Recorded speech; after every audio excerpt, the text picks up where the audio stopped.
Well, we're going to talk. This is the second video today, and I'm just going to talk about. I'm not going to do anything because I'm getting a lot of compliments, so we might as well mention all the nice plants. Let's start off with the Hypericum, inodorum. That was butchered this year. I think it was the chainsaw on the stick. I just completely whacked it back, and look, it's full of berries, so did it no harm. A really good plant, if you want a bamboo effect, that's not, obviously there's the bamboo there, but if you want the bamboo effect, by the way, that's the golden form of the green stem bamboo, and there's the green one popping up, and I think the green one is nicer, so that's the job to do, to dig the green one up, put it somewhere else. But anyway, if you want a bamboo plant it has a bamboo look, it's the Leycesteria formosa. I thought it was because it was from the island of Formosa, and then someone told me no, Formosa means something to do. It's nothing to do with geography. Isn't it funny? You learn stuff every day. But anyway, we found with this one, it does self-seed, so you have to be careful. It can be a bit of a nuisance, but the self-seedlings tend to be golden as well. I also found when it gets a bit untidy, you absolutely go for it in the spring, absolutely go mad, whack, and straight up it comes again. But if you leave it for years and years in the one spot, it will get tatty, so every few years you have to whack it.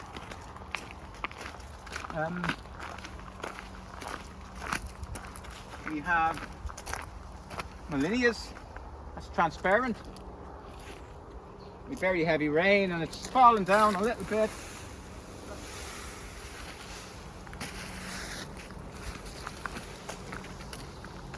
We have the black-stemmed hydrangeas. So black-stemmed hydrangeas, black steel is one of them. They're always good, always perform. Oh, there's Monch. Two lovely daisies. And a nice Persicaria, the nice pink one behind. Oh, look at this, no Pye Weed.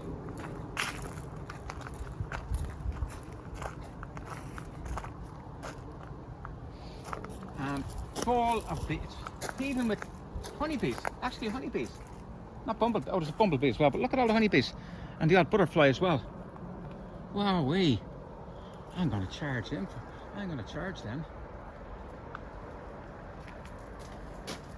There's a short-term Molinia. I think that one is Dudszus, and I think the shorter ones probably better because they don't fall over. Oh, and look, Solidago Goldenmosa, and we actually cut that one back there about a month ago. You can see where it was that far down, and look, it's come right up, and you wouldn't even know it was cut.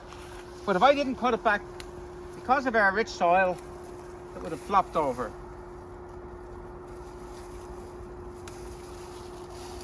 Yes. Oh, look at that. That's Viburnum, plicatum, Dart's Red Robin. That is the best autumn colour I've ever seen on a Viburnum. Wowee.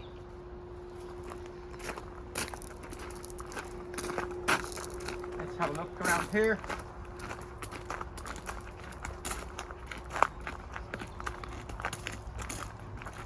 Good combination.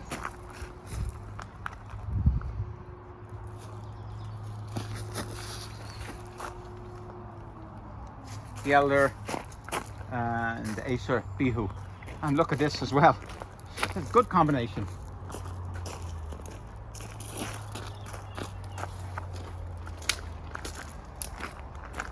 And look, Japanese anemones. Can't live with them, can't live without them.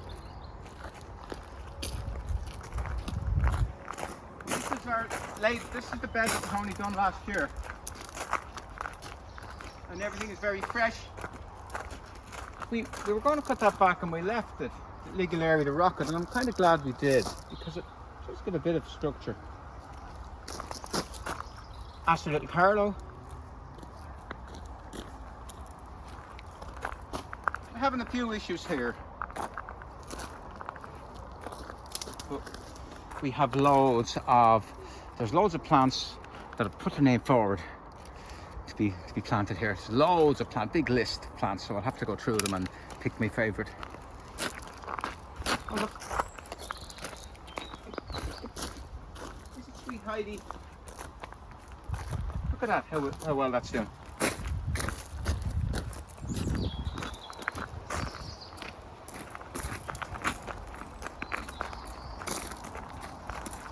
And we go across here.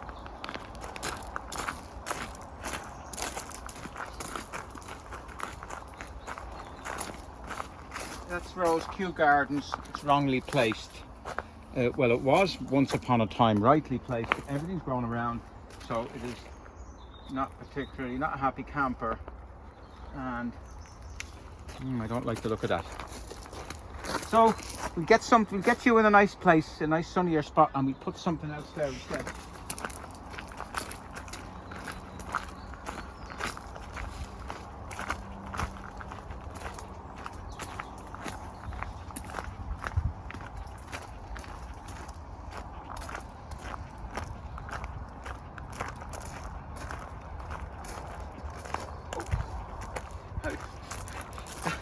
I nearly tottered there. Well, I'm kind of glad I did, because that's called Tottering-By-Gently,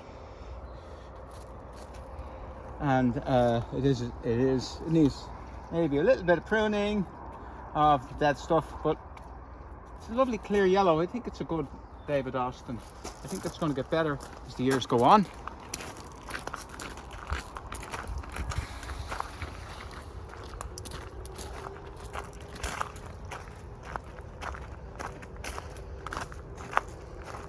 Phlox Blue Boy, planted about 2 weeks ago. They came in with the wrong label on them, so one of them came into flower and we realised they're really good blue. So mostly plants here are white, so that's going to show up really well. And look at that combination. Look at the joke Pye Weed and Rudbeckia Goldsturm, but I think both North American.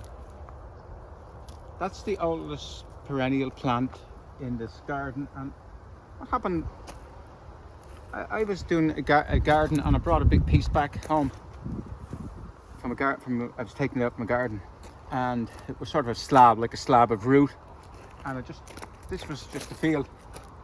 We'd start making borders, and I just threw it on top of the border, and it was the winter time, and that was it. That was never planted. Was just thrown there. But any Demii, it's stronger than Goldsturm. Really good.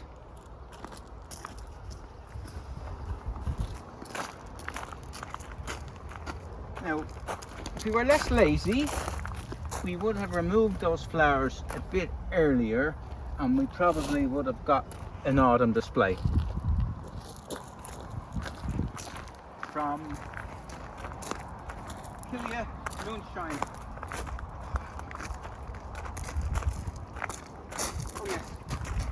Two pampas. That one. Now that one, we get 6 months out of it. That will be good. That will look statuesque, right? Certainly up to about June.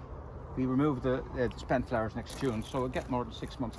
That's meant to be Pumila. I don't think it is, because it's just taller than Pumila. It's really, really good. And we have the giant one.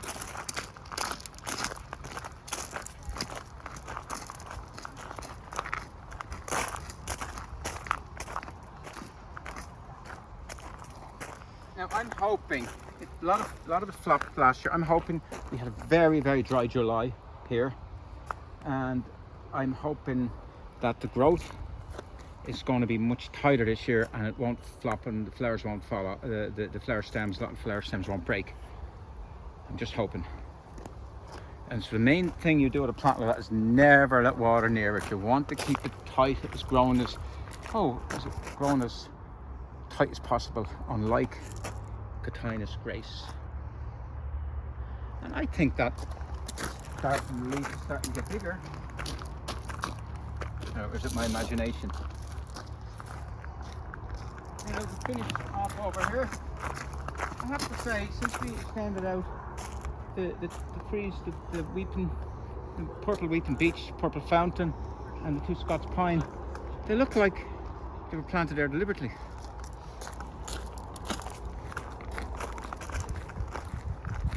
And a lot of people love this. Rosa glauca. And then they ask, could they buy one? And I say, oh, we don't have any. We don't sell it. But, and then what I do is I go looking. I go looking around and I find them a seedling.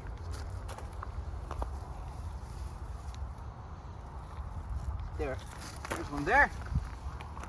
Little seedling. And I give it to them for free, and I've been doing that for 20 years, and had someone come in and say, I got a seedling from you about 8-9 years ago, and it's massive now and it's fantastic. So it's a good memory.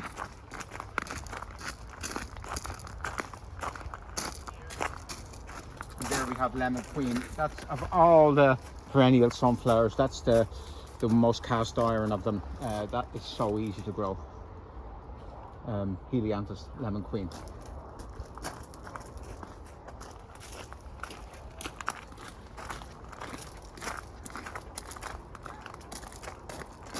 The ordinary Rudbeckia Goldsturm, and a tall Pye Weed, a white one. I don't know what it is. I just call it white Pye Weed. Joe White. Oh,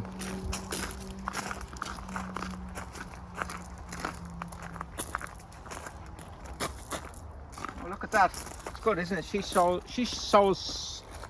sows self-sown seedlings on the seashore. The seeds she sows are self-sown seedlings, I am sure. No, when you get over a certain age, you can't pronounce that. That one is a seedling from Sky Racer. And when they get as big as that, they need open situation, so they're not drawn towards the light and flop over. But isn't that beautiful? Isn't that a beautiful combination here? This and this. Let me finish off.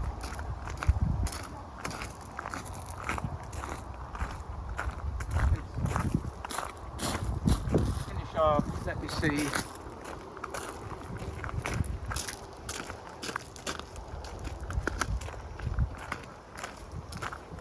Oh yeah, we finish off with this standard plant,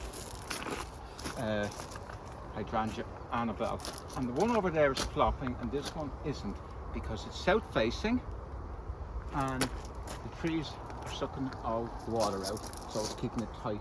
That's why it doesn't flop. Now the thing about Hydrangea Annabelle is that was one plant put in about 10 years ago, and that ran at the root, got bigger and bigger and bigger and bigger, and it's always welcome to do that.